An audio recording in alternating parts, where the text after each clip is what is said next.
We are really closing in on that big primary election, and election security is now top of mind for a lot of folks, from new legislation to what local counties are doing to safeguard your ballots. ABC 7 political reporter Josh Haskell is giving us a closer look at what's being done to keep your vote safe and secure. As we approach the upcoming June and November elections, the political rhetoric, lawsuits, and legislation around how we vote has reached a boiling point. The cheating is rampant in our elections. It's rampant. No more crooked mail-in ballots. The president and some congressional Republicans are pushing the SAVE Act, which would require all U.S. voters to provide documentary proof of citizenship to register and a photo ID to vote. The president has also raised questions about mail-in voting, saying without evidence it leads to fraud.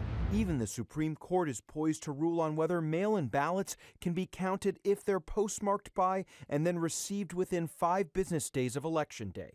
The political discourse is spilling into how can we change the rules. It really is about dissatisfaction or satisfaction with the outcome of the elections. And so for us as election administrators, we have to focus on what does the law say, which in California is very inclusive. It's about ensuring that every eligible voter has the opportunity to cast a ballot, either in person or by mail, has multiple safeguards built into it. Those safeguards include having to be a U.S. citizen and resident of California in order to vote, showing a valid ID to register that's checked against the state DMV or Social Security number, and signing your ballot after you vote, which is matched with the signature the state has on file.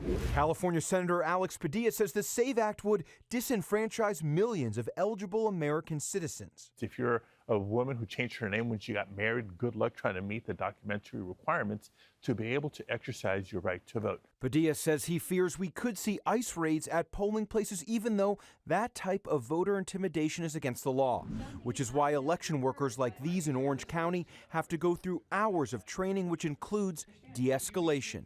Try to process that voter as any other voter, right? But just to remain positive, to remain calm. Any voter in Orange County, I want them to know that voting in Orange County is safe and secure.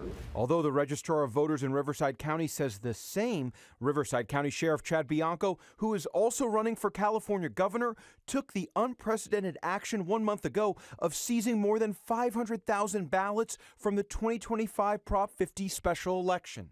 We will do that by physically counting the ballots. Bianco paused that investigation after it faced numerous legal challenges and ethical concerns. What we're seeing play out in Riverside County, what we see playing out in Fulton County, Georgia, is unprecedented. We haven't seen this before. We are focused on making sure that we provide voters with an accessible, secure voting process, despite all of this noise.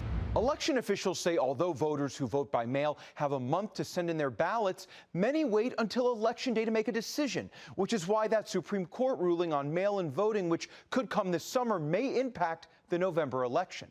In the studio, Josh Haskell, ABC 7 Eyewitness News.